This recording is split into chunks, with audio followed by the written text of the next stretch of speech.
Growing up with game consoles as early as the NES, I can appreciate games that are challenging. Back then, games didn't have checkpoints at every turn or the ability to autosave.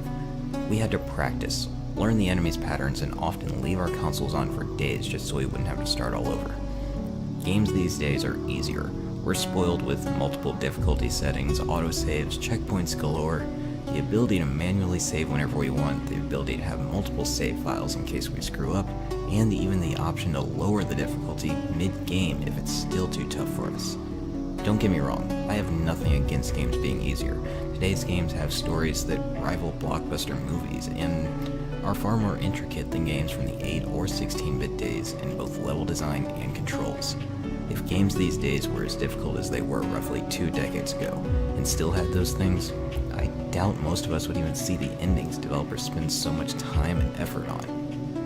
Some developers, though, are sticking to the old ways, at least in spirit. The following games may not be the most difficult on the market, but nobody will say that they aren't hard.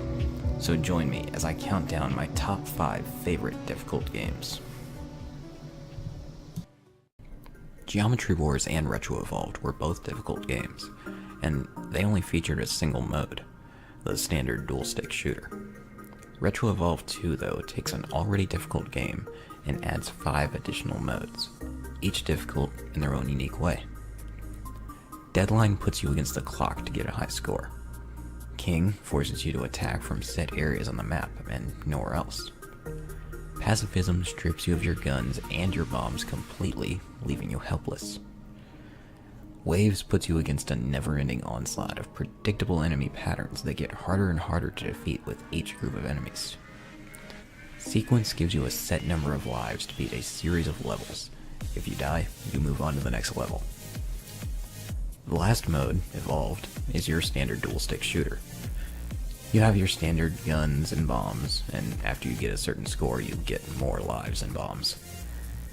The longer you play, though, the harder it gets, and it becomes rather difficult to see where you actually are in the game due to all the neon colors and particle effects. Not to mention the dozens of enemies and the waves created in the ground from the gunfire and the destroyed enemies. After a while, it's downright painful on the eyes. Retro Evolved 2 takes my number 5 spot because it's not only a difficult game, but it's hard on you physically due to the strain it puts on your eyes. Rogue Legacy takes the Metroidvania formula and adds a bit of what make roguelike games what they are: level randomization and permanent death. Add things like a random selection of characters to pick from each time you play, each with their own random traits and spells that change how they play, not to mention the unique skills each class has, and you have one unpredictable game. The randomness can be controlled somewhat by equipping armor, changing what runes you have before you enter the castle, and having the architect lock down the castle to its previous layout. But you're still often going to face overwhelming odds just to get enough gold to actually improve your character with new gear. But thanks to the randomness of each character, while one playthrough may be over in a matter of seconds, another can lead you to enough gold to greatly improve your odds of progressing further through the castle. This randomness makes the game very difficult at times, but also gives the game that one more time sort of feeling. That's why Rogue Legacy sits at number 4 on my list. The previous entry combined elements of roguelike and Metroidvanias. This one takes that roguelike feel and puts it with another genre, the platformer. Spelunky puts you in the role of a spelunker with the goal of collecting as much treasure as possible from a cave before your inevitable and likely quick death. The cave is random, the enemies in the cave are random, the treasure is random, and the items are random. It's an all-around unpredictable game. At the same time, though, it's very predictable. Arrow traps will always activate when something passes in front of them, whether it's an enemy, a pot, a rock, or yourself. Spikes will always kill you in one hit. Piles of bones may actually be a skeleton waiting for you to come close to it. The shop owner has no problem taking justice into his own hands when his store is vandalized or he's threatened. The whole game has a set of rules. master these rules, and you'll make it a decent way through the game. Spelunky takes my number 3 spot because the randomness makes it hard. But over time, you learn how the game works. It narrowly beats Rogue Legacy on this list, simply because I prefer platformers over Metroidvanias. Originally conceived as a free Flash game on Newgrounds, Super Meat Boy takes the ideas of the original and refines them to such an extent that the end result is pure platforming bliss.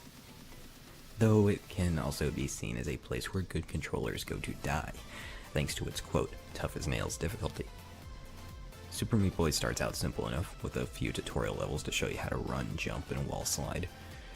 But it doesn't take long before you're dodging flying saw blades, lasers, missiles, outrunning lava, avoiding getting salt into your open wound of a body, and falling to your death. Everything in the game wants you dead. Such difficulty would normally deter most players, but Edmund and Tommy of Team Meat made sure this wouldn't be the case. The levels are extremely short, you have infinite lives, and you respawn so quickly that you'll still see meaty bits falling from your previous attempt in a level.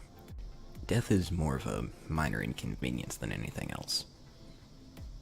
You'll die a lot in Super Meat Boy, but much like previous entries on this list, it has that one more try feel to it. It's brutally difficult at times, but it's also fair. That's why Super Meat Boy sits at number 2 on my list. So what game takes the top spot on my list of favorite difficult games? Well, that was an easy one for me to decide. Taking my number 1 spot is my most played game on Steam, a game that I've logged well over 200 hours into and still haven't beat completely.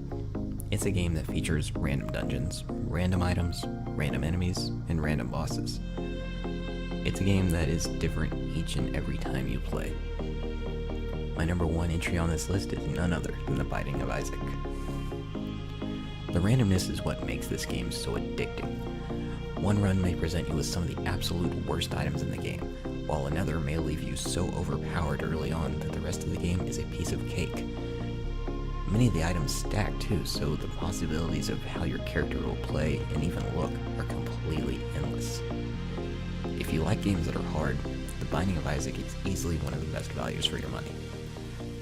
Now, if only The Binding of Isaac Rebirth would hurry up and get released. Hey, thanks for watching. I hope you all enjoyed this top 5. Please, feel free to leave a comment down below with some of your favorite difficult games. I'd love to hear them. Also, if you're wondering why I didn't include your favorites on this list, feel free to click the annotation on your screen on this little figure of Isaac. It'll take you to a Let's Play I did where I talk about some of the games I considered putting on this list but ultimately cut for one reason or another. Again, thanks for watching, guys. I'll see you next time.